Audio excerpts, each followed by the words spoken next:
Nem só o uso das palavras constitui para nós uma grande dificuldade. As palavras são necessárias para podermos nos comunicar, mas a comunicação não depende unicamente da palavra. E por mais intelectual e preciso que seja, o emprego das palavras, não podemos viver só de palavras, pois temos também sentimentos, fortes emoções, paixões violentas, ódio, compaixão, ternura e afeição. E, evidentemente, vivemos em diferentes níveis da existência. Se somos o que se chama intelectuais, vivemos com palavras, com ideias, temos a capacidade de argumentar sutil e eruditamente. Se somos emotivos, como nos vemos quase até as lágrimas a propósito de tudo. E tanto o intelectual como o emotivo estão a arder interiormente com seus numerosos problemas, porque eles próprios, criados ou impostos pelo condicionamento ambiente, etc. Nossa vida é tortura.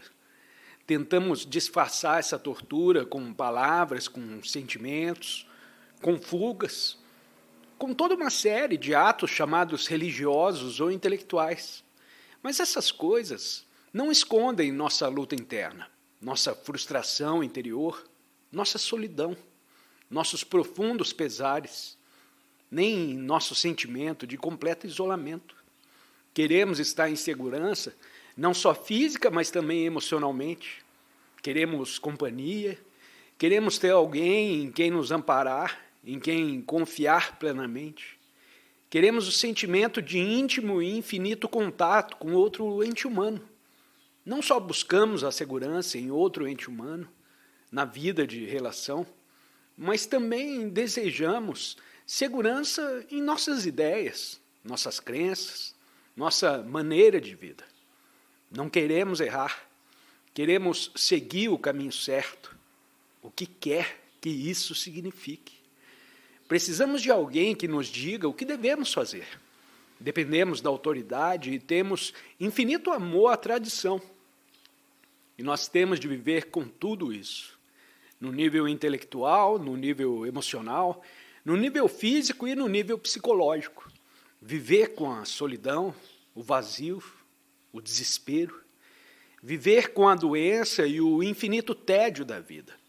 Ir para o trabalho, em cada dia de nossa vida, durante os próximos 40 ou 50 anos, ou depois de termos morejado no emprego durante 50 anos seguidos, fazendo sempre e sempre a mesma coisa, nada mais resta de nós no fim da vida. Estamos inteiramente consumidos. Ou entramos na vida com certas convicções, certas fórmulas e grandes intenções. Mas a vida ao redor de nós gradualmente nos espreme toda a energia, toda a vitalidade, o claro percebimento, a lucidez, e somos deixados a sós com nós mesmos, vazios, isolados, entregues ao desespero e ao sofrimento. Tal a nossa vida real de cada dia. E ao percebermos esse fato, forcejamos por descobrir algo de transcendental existente fora deste mundo, muito longe dele, e sem nenhuma relação com nossa vida de cada dia. Preferimos citar os Upanishads, o Gita, a Bíblia, os visionários, os santos, etc., fugindo assim a esta cotidiana aflição, horror e brutalidade. E quanto mais nos distanciamos do mundo, da vida de cada dia, tanto maior a neurose. A maioria dos indivíduos religiosos são neuróticos, porque a vida deles pertence a esse mundo, mas querem cultivar ideais, queimar incenso, frequentar as igrejas, os templos, os rituais, tudo que lhes possibilite a fuga à diária tortura e agonia da vida. Tal é o fato. Talvez eu não esteja descrevendo com muita clareza, mas assim é a nossa vida. E nós temos de mudar aqui. Em nossa vida diária, nossas perspectivas, nossas atividades, nossas maneiras de pensar, de sentir, porque esta é que é a realidade, e não aquela outra coisa que andamos buscando. Essa outra coisa é mera ideia de outro indivíduo, que disse tal ou tal coisa há muitos séculos passados. E nenhum bem faz repetir o que eles dizem ou disseram, ou o que dizem os modernos filósofos, nem tentar nos ajustar à moderna filosofia ou retroceder 10.000 anos para ressuscitar o passado morto. Isso que, infelizmente, chamamos cultura. A cultura é algo que cresce, nutre-se, move-se e morre. Mas é bem evidente nesse país que adoramos essa cultura moribunda. Queremos restaurá-la por meio da dança, do canto, da música, dos templos dos vários credos. Tudo em pura perda. Mas apesar da inutilidade de nossos esforços, não desistimos. Não queremos observar a realidade viva, para ver se não podemos transformá-la e instaurar a simplicidade.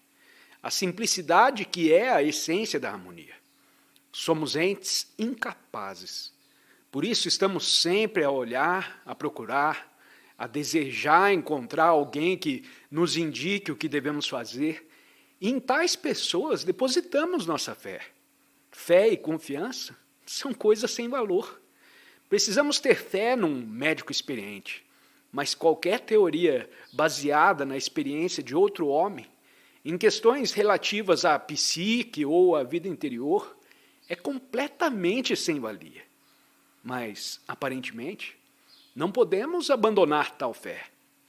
E temos de abandoná-la completamente, porque precisamos nos firmar sobre nossas próprias pernas. Essa é uma das coisas que mais nos metem medo. Sendo medo o sentimento de incerteza, o sentimento de perigo, a apreensão relativa a algo que desconhecemos. O medo existe tanto no selvagem como no chamado homem culto, altamente intelectual e eloquente, muito eficiente e capaz. Existe o medo. E o homem, que talvez já viva há 2 milhões de anos, se mostra incapaz de se livrar dele. Portanto, considero esse um dos principais problemas de nossa existência. Se temos possibilidade de nos livrar do medo, ora, alguém lhe diz que deve viver sem medo e te oferece um sistema de como libertar-se do medo. Mas o verdadeiramente necessário é que percebamos a realidade do medo, que o penetremos com ele, entremos em contato direto, em íntima comunhão, para o compreendermos e ficarmos assim livres dele, porque a mente que teme está morta. Você sabe disso, pois já o deve ter observado em sua vida. Quando tem medo de alguma coisa, esse medo te persegue. Você pensa nele, ergue muralhas contra ele. Você se mantém vigilante, atento, atribuindo exagerada importância ao intelecto ou às emoções que te oferecem possibilidade de fuga, sem nunca entrar em contato com o medo. Se teme a dor física, faz o necessário para debelá-la. Ou se a dor não é excessiva, a suporta. Não se põe a executar danças e cânticos em torno dela. E suportar a dor não significa permitir que ela nos transtorne o pensar, a psique, as afeições, o nosso progredir. Isso é também dificílimo, porque vivemos na dependência de nossos nervos. E são eles que recebem o impacto da dor. Desejamos ter saúde e talvez não o possamos. Se podemos, um tanto melhor. Se não podemos, temos medo da dor. Medo de que volte ou que continue a atormentar-nos. E ficamos vivendo no canto escuro desse medo que nos desfigura o pensar.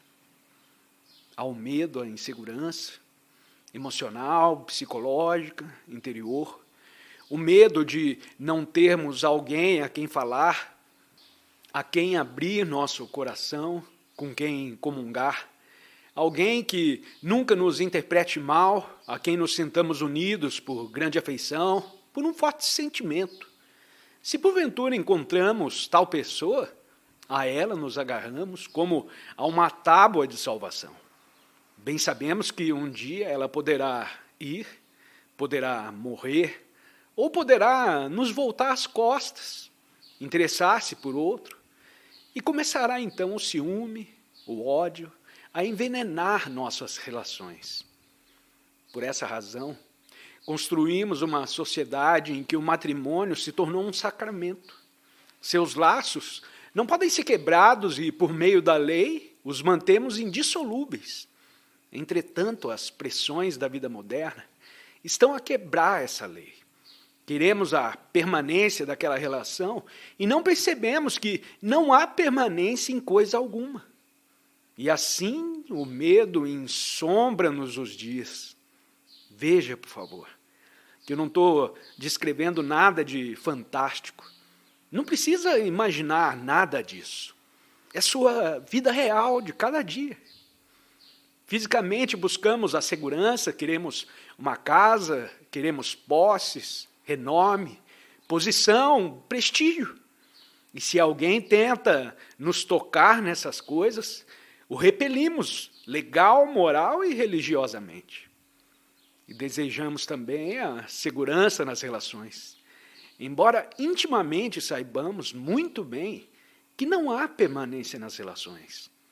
Podemos nos acostumar com uma certa relação. Eu posso me acostumar com minha mulher, suas falhas e seus louvores, suas zangas, e habituar-me a dormir com ela. Posso me acostumar com isso. E esse costume, esse hábito, se torna minha segurança. E nada o deve perturbar. Isso também gera medo. E do medo resulta sofrimento. Há medo não só fisicamente, interiormente, emocionalmente, mas também quando desejamos nos preencher, ser grandes, famosos, sabendo interiormente que somos insignificantes entes humanos, de mente muito estreita, a atuar egocentricamente e a desejar ocultar a nossa insignificância. Também isso gera o medo, o desejo de preenchimento. Falar do alto de um palanque a um numeroso público e sentir nisso um deleite extraordinário. E se não aparecem os ouvintes, você acha que está tudo perdido.